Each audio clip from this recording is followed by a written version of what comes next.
di NMR itu bisa menganalisis suatu molekul. Jadi syarat analisis NMR itu ada 3. Pertama adalah materi, kedua itu adalah gelombang elektromagnetik. Gelombang elektromagnetik itu kan banyak. Nah, salah satunya itu adalah gelombang radio. Jadi di dalam NMR yang dipakai itu adalah gelombang radio. Kemudian yang ketiga adalah interaksi antara materi dengan gelombang radio tadi. Jadi gelombang radio itu biasa kita sebut dengan frekuensi radio. Ya. Nah, ada 3 ini syarat sehingga suatu sampel kita itu bisa teranalisis seperti itu ya. Nah, kita lihat apa itu materi. Materi itu adalah inti. Jadi ini pokoknya ya. Nah, tidak semua inti itu bisa dianalisis oleh NMR, tidak semua. Nah, inti apa saja yang bisa dianalisis oleh NMR? Itu adalah inti yang berupa proton dan neutron yang ganjil. Paham ya?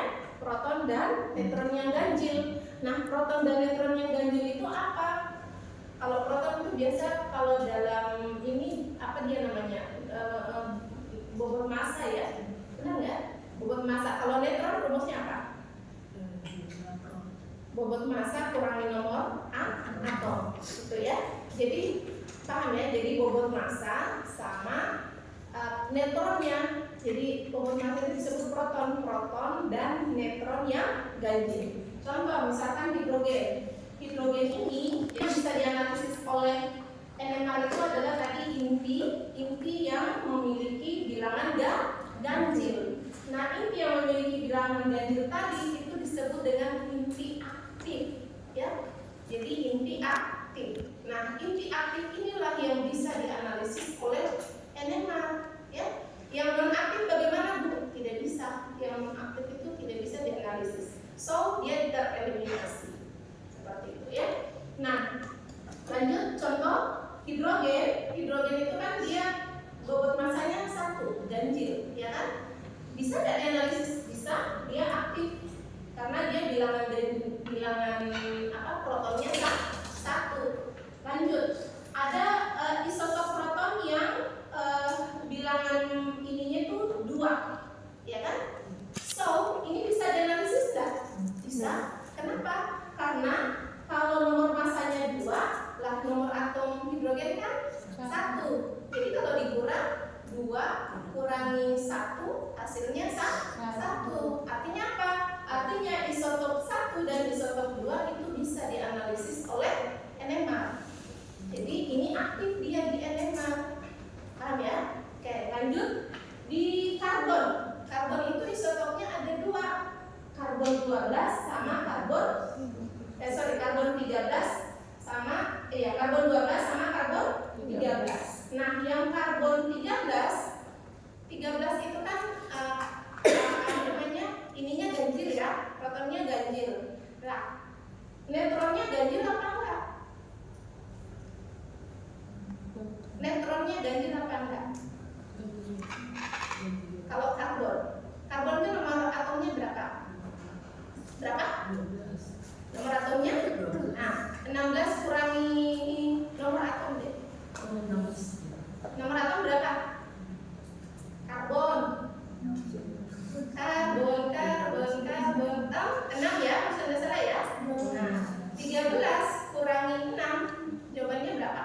7. Jadi dia neutronnya 7. Maka karbon 13 itu bisa aktif di NMR.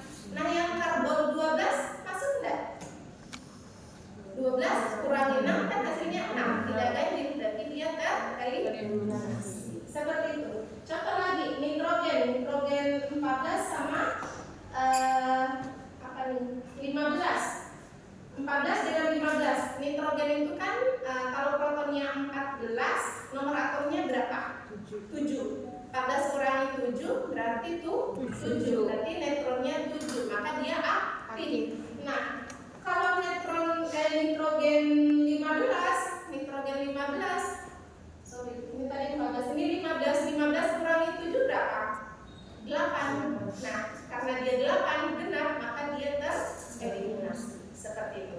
Jadi materi yang bisa dianalisis oleh NMR hanyalah materi yang bilangannya ganjil, baik proton maupun neutron. Itu yang pertama. Yang kedua tadi apa?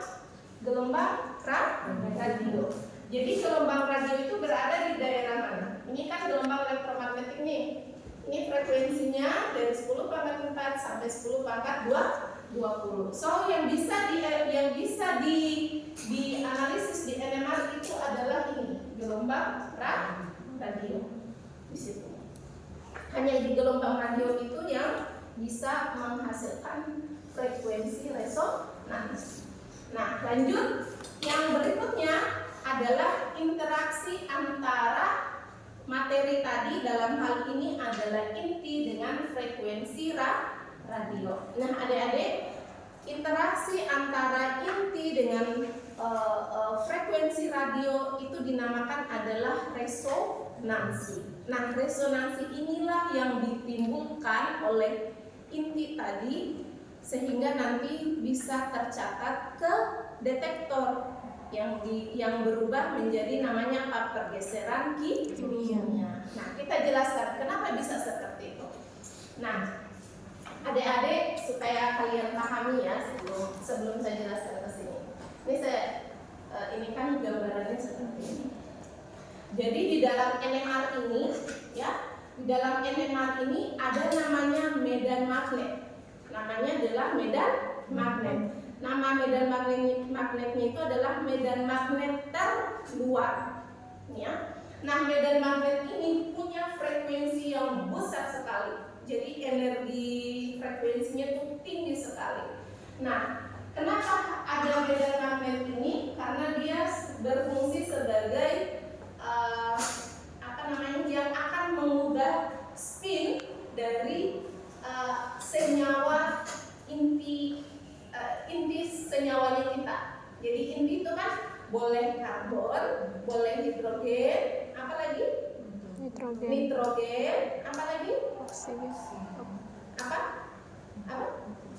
Ada silan, ada kalau TMS itu tetrametil silan, intinya itu bisa ya. Nah, itu adalah inti.